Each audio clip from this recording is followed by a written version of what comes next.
नमस्कार SSN education में आपण मानक स्वागत पिलामाने आज आम ये भिडियो विश्व एड्स दिवस उपरे जहाँ भी किसी क्विज रही इंपोर्टाट ताकू आम डिस्कसन करवा। ठीक अच्छे पिलामाने तेबे चलतु डेरी नक भिडियो को आरंभ करवा।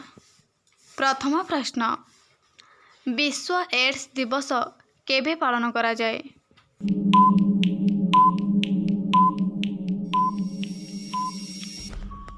उत्तर, प्रतिवर्ष डिसेम्बर मास 1 तारिख रे विश्व एड्स दिवस पालन करा जाए।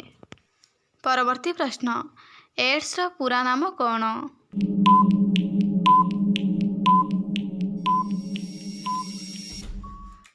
उत्तर, acquired immunodeficiency syndrome. AIDS भूताणुर नाम कौन?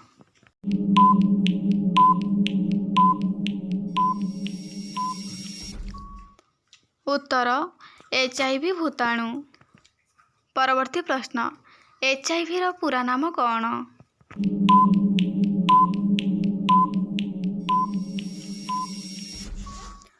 उत्तर, ह्यूमन इम्यूनो डेफिशिएंसी भाइरस। परवर्ती प्रश्न, प्रथम करी एड्स केबे चिन्हट होइथिला?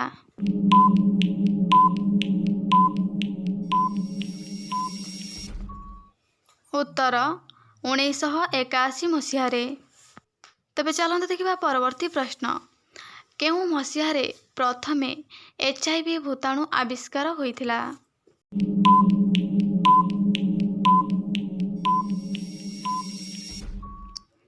उत्तर, 1983 मसीहारे।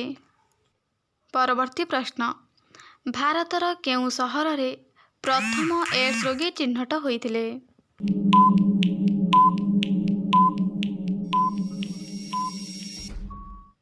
उत्तर, चेन्नई।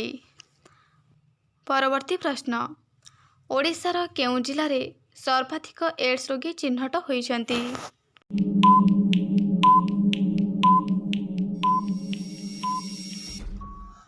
उत्तर, गंजाम जिल्ला रे।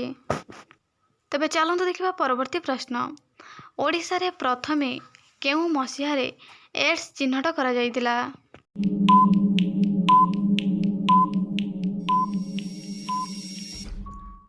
उत्तर, 1992 मसीहारे। परवर्ती तथा शेष प्रश्न, भारतर केउ सहर को एड्स रो राजधानी कहा जाए?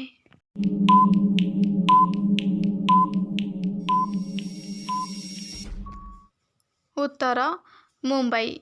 आशा करुँच ये भिडियोटी आपण हेल्पफुल होइतिबो। तेबे भिडियोटी गोटे लाइक करदेबे, चैनल नुआ थिले चैनल को सब्सक्राइब करदेबे। धन्यवाद।